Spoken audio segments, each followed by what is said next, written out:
अब राज्य सरकारों को ये अधिकार होगा कि वह संविधान के अनुच्छेद 341 व 342 के अंतर्गत माननीय महामहिम राष्ट्रपति के द्वारा घोषित SC व ST जातियों के समूह का उप वर्गीकरण करके आरक्षण का लाभ उनमें से कुछ जातियों को दे सकती है। और ऐसा करते समय SC व ST के समूह में बची हुई जातियों को उससे वंचित की निगाह में उन जातियों को अब आरक्षण के अन्य महामहिम राष्ट्रपति के द्वारा, क्योंकि उन जातियों में SC व सामाजिक तौर पर अन्य जातियों से बेहतर स्तर पर हैं। माननीय सुप्रीम कोर्ट के समक्ष इस उप वर्गीकरण के पक्ष में जोरदारी से दलील रखते समय बीजेपी द्वारा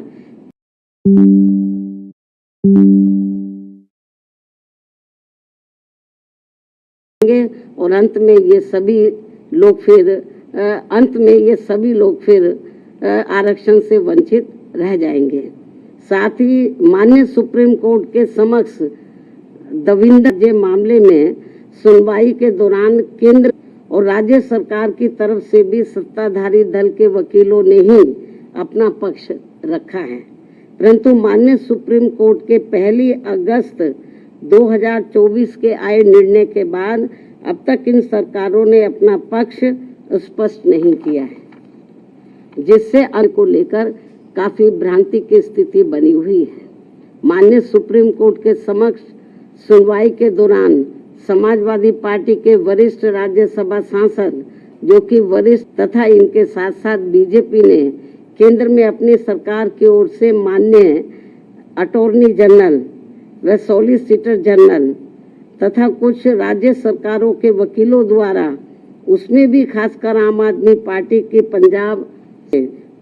के एडवोकेट जनरल, हरियाणा एवं चंडीगढ़ में बीजेपी की ओर से उनके वकीलों द्वारा उप वर्गीकरण के पक्ष में तथ्यों को तोड़ मरोड़ कर प्रस्तुत करते हुए बाबा साहब डॉक्टर भीमराव अंबेडकर द्वारा संविधान सभा में लंबे विचार विमर्श के बाद बनाए गए आरक्षण के सिद्धांतों के साथ छेड़छाड़ करने का कार्य किया गया है, जो कि आरक्षण को पूरी तरह समाप्त करने की मानसिकता के साथ उठाया गया ये गंभीर कदम है। सुप्रीम कोर्ट के 1 अगस्त 2024 के दिए गए निर्णय के बाद अनुसूचित जाति और जनजाति के लोगों के भीतर आपसी द्वेष की भावना बढ़ेगी और समाज में विभाजन की भावना को और अधिक बढ़ावा मिलेगा, जो कि राष्ट्र की एकता और पर करारा प्रहार करने जैसा होगा। जबकि अनुसूचित जाति व जन है, ये केवल भारतीय संविधान के अनुच्छेद 341 व 342 की अधिसूचना के जरिए अस्तित्व में आई है और यह अनुसूचित जातियों व जनजातियों का एक मिश्रण है और एक बार अधिसूचित होने के बाद फिर यह एक समरूप समूह बन जाता है। साथ ही राज्यों के द्वारा ये उप वर्गीकरण अनुच्छेद 341 एवं 342 के तहत राष्ट्रपति जी की अधिसूचना का उल्लंघन होने के साथ साथ ये पूर्ण रूप से असंवैधानिक भी होगा, क्योंकि कोई भी राज्य सरकार राष्ट्रपति की पावर को खत्म नहीं कर सकता है, क्योंकि ये संविधान के अनुच्छेद 341 भाग 2 एवं 342 का उल्लंघन होगा और इससे हमेशा ये खतरा बना रहेगा कि अनुसूचित जाति व जनजाति को दिया जाने वाला आरक्षण कब खत्म हो जाएगा, जबकि अनुसूचित जाति व जनजाति समुदाय के लोगों का वर्गीकरण का एकमात्र मूलभूत आधार सामाजिक गैर बराबरी अर्थात छूट-पात रहा है। ऐतिहासिक तौर पर सामाजिक गैर बराबरी की वजह से ही आरक्षण दिया गया है, तो ऐसे में जाति के आधार पर प्रताड़ना झेलने वाले समुदाय के बीच आरक्षण का बंटवारा करना ये पूर्ण रूप से अनुचित, असंवैधानिक व गलत है, क्योंकि दलितों व आदिवासियों के लिए आरक्षण का उद्देश्य जात पात व छुआछूत की बुराइयों को दूर करना था। साथ ही दिनांक 1 अगस्त 2024 के माननीय सुप्रीम कोर्ट के निर्णय अनुसार अब राज्य सरकारें अनुसूचित जाति व जनजाति का उपवर्गीकरण कर सकते हैं, जो कि असंवैधानिक है एवं उचित नहीं है। इतना ही नहीं बल्कि अनुसूचित जाति एवं जनजाति समुदाय का उपवर्गीकरण, जिसे माननीय सुप्रीम कोर्ट ने अनुमति दे दी है, इसे अब राजनीतिक दलों द्वारा राजनीतिक हथियार के रूप में उपयोग किया जाएगा। जहां एक तरफ राजनीतिक दल अपने राजनीतिक उद्देश्यों को पूरा करने के लिए कुछ अनुसूचित जाति व जनजाति वर्गों को हाशिए पर धकेल देंगे और उनके लिए पक्षपात का माहौल बनाकर अपना उद्देश्य पूरा करेंगे, तो वहीं दूसरी तरफ अनुसूचित जाति एवं जनजाति के इस उपवर्गीकरण के कारण काफी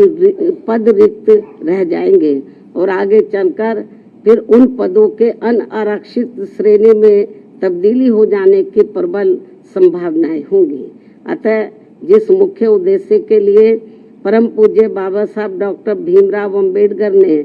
संविधान के तहत अनुसूचित जाति एवं जनजाति वर्ग को आरक्षण दिया था, उसे अब एक प्रकार से प्रभावहीन बना दिया जाएगा, अर्थात खत्म कर दिया जाएगा। वैसे भी खासकर बीजेपी, कांग्रेस व समाजवादी पार्टी आदि हमेशा से ही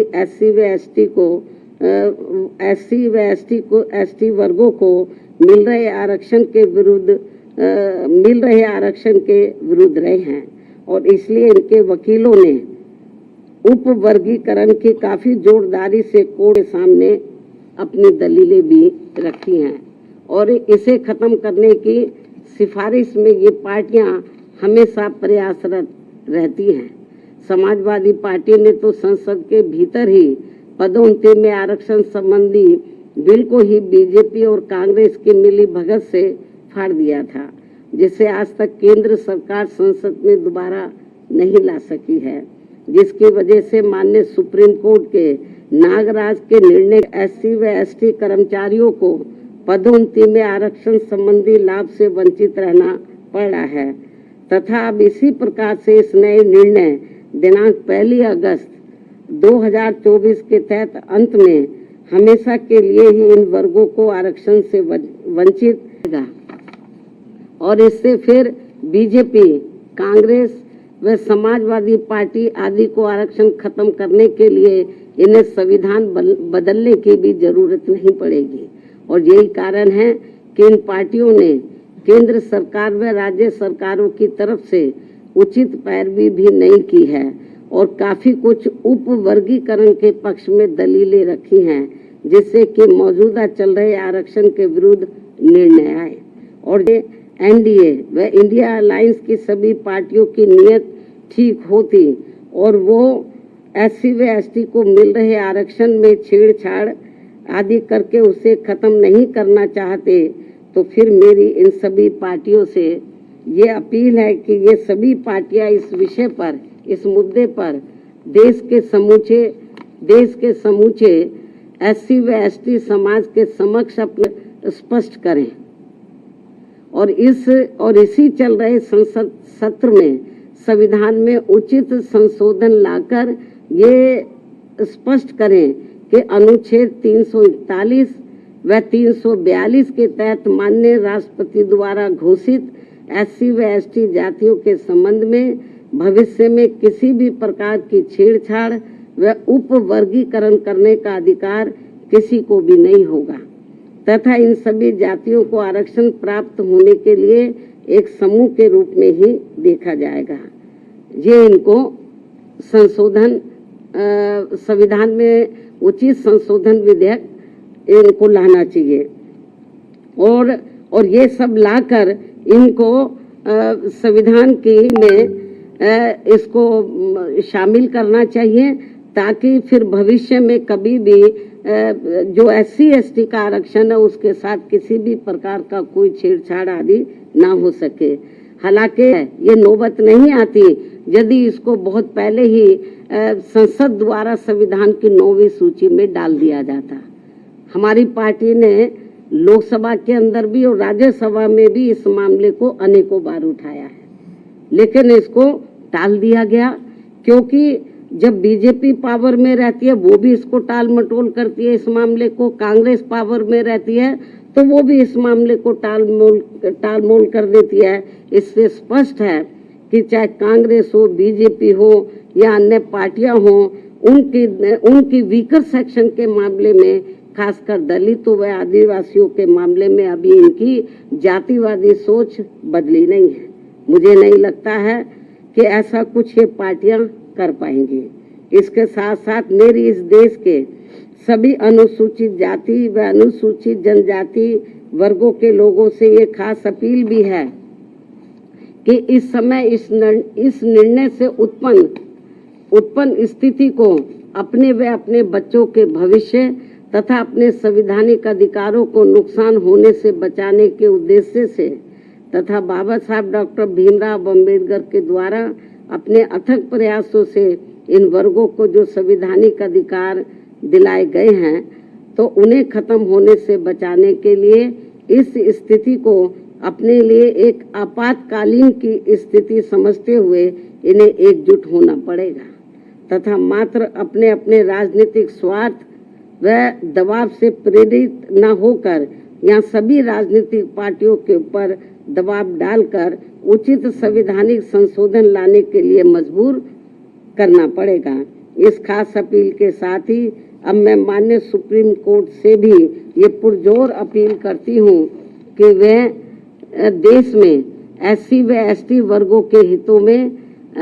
अपने 1 अगस्त सन 2024 के दिए गए फैसले पर खुद ही पुनर्विचार करके इसमें मेरी इन सब बातों को खास ध्यान में रखते हुए जरूरी बदलाव लाए, तब्दीली लाए, वरना इन वर्गों में से आरक्षण के पात्र लोगों को बड़ा भारी नुकसान हो जाएगा। इस खास अपील के साथ ही अब मैं अपनी बात यही समाप्त करती हूँ। धन्यवाद। जय भीम व जय भारत।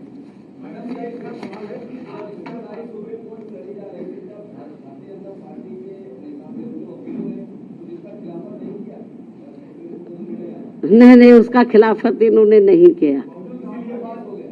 वो पूरा उन्होंने तो बल्कि इस मामले में वो ऐसी दलीलें रखते रहे कि जिससे माननीय सुप्रीम कोर्ट को ये फैसला देने में उनको और मदद मिल गई। चाहे तो कांग्रेस की ओर से वकील खड़े हुए या सरकार की ओर से खड़े हुए हों, इन्होंने एक प्रकार से माननीय सुप्रीम कोर्ट की मदद ही की है इस मामले में। तो इससे जाहिर हो जाता है कि इनकी इंटेंशन सही नहीं है और ये लोग SC और ST को जो रिजर्वेशन मिल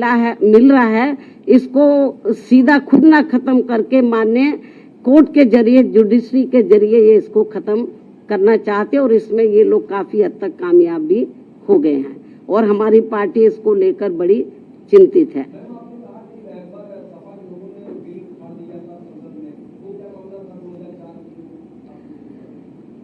जो SC ST का पदोन्नति में जो आरक्षण का मामला था तो वो लगभग खत्म सा हो गया था। उसको प्रभावी बनाने के लिए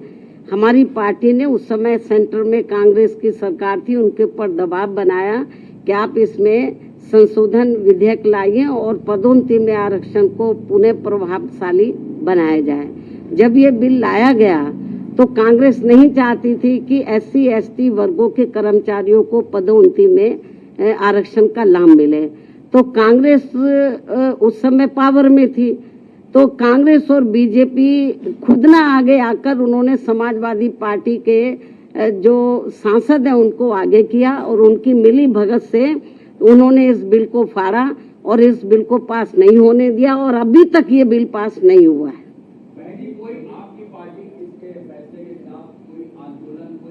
नहीं, अभी आंदोलन मैं आपको जो बताया ना कि हम लोग तो बीजेपी कांग्रेस को ही कोस सकते हैं,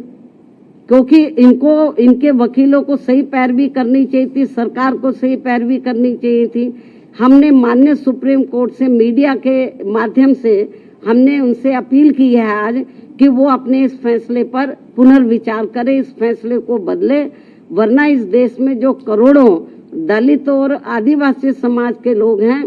तो जिनको अपने पैरों पर खड़े करने के लिए परम पूज्य बाबा साहब डॉक्टर अम्बेडकर ने जो इनको आरक्षण की सुविधा दी थी, यदि ये खत्म हो गई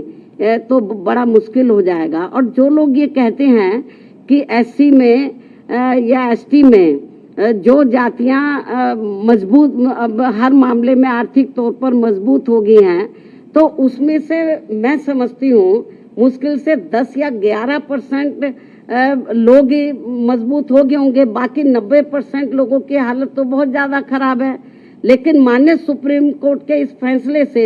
जो लगभग 90% लोग जिनको अभी आरक्षण की जरूरत है, तो वो तो और ज्यादा पिछड़ जाएंगे, उनको ये आरक्षण अब मिलेगा नहीं। इस निर्णय के अनुसार यदि उन जातियों को निकाल दिया जाएगा, बहुत बुरा हुआ है ये। और केंद्र और जबकि बीजेपी को चाहिए, वो अपने आप को कहते हैं कि हम एससी एसटी समाज के हिमायती हितैषी हैं, उनको चाहिए पहली बात तो इस केस की पैरवी उनको सही तरीके से करनी चाहिए थी, उन्होंने नहीं की। कांग्रेस ने बेबी ढुलमुल रवैया अपनाया। ऐसी स्थिति में मेरा बीजेपी की केंद्र में बीजेपी की सरकार को, उनकी एनडीए की सरकार को ये कहना है कि यदि आपकी नीयत साफ है तो आप इसमें ये जो भी जजमेंट आया है, तो आप पार्लियामेंट के अंदर आप इसमें ये पार्लियामेंट के अंदर आप लोग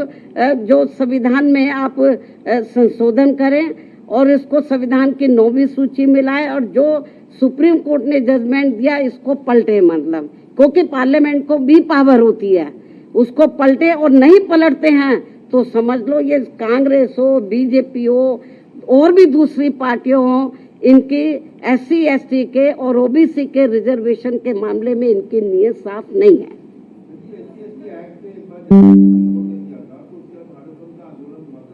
अभी आप रिजर्वेशन की बात करो, विषय को डाइवर्ट मत करो।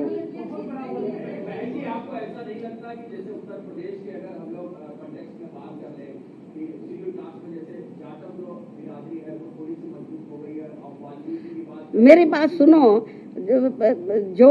जाटव या जाटव से मिलती जुलती जो और जातियां हैं, यदि उनमें से कुछ लोग आर्थिक तौर पर मजबूत हो भी गए हैं, पूरा समाज तो नहीं हुआ है। हम ये नहीं कहते कि जो मजबूत हो गए हैं आप क्रीमी लेयर के जरिए आप उनको मत दो वो फायदा, मतलब हम कोई उसके पक्षधर नहीं है, लेकिन 90% लोगों की तो हालत बहुत ज्यादा खराब है, उनको तो रिजर्वेशन मिलना चाहिए। और जो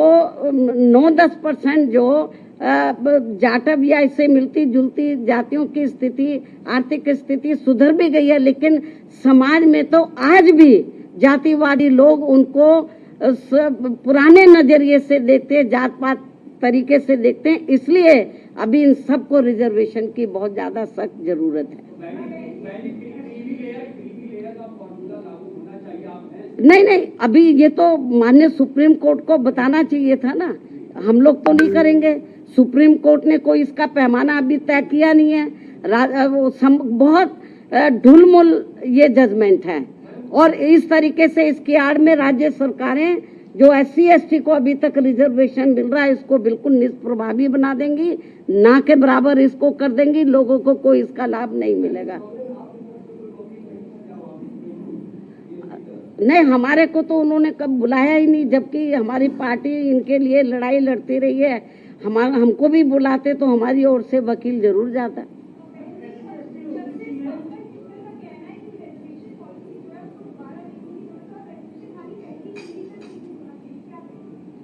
भाई मैं आपको बताया कि ठीक है, आप आर्थिक नहीं, जो एससी एसटी के लोग हैं इनको जो रिजर्वेशन मिला है, जो शैक्षणिक सामाजिक और आर्थिक गैर बराबर हैं, इस आधार पर मिला, तो सामाजिक जो दृष्टिकोण है इन वर्गों के मामले में वो अभी लोगों का बदला नहीं है, इसलिए इनको अभी रिजर्वेशन मिलना बहुत जरूरी है। ठीक है भाई, आप लोग तो बार बार एक ही चीज को जिसका जवाब मैं दे चुकी हूँ, उन्हीं को ही बार बार पूछ रहे हो।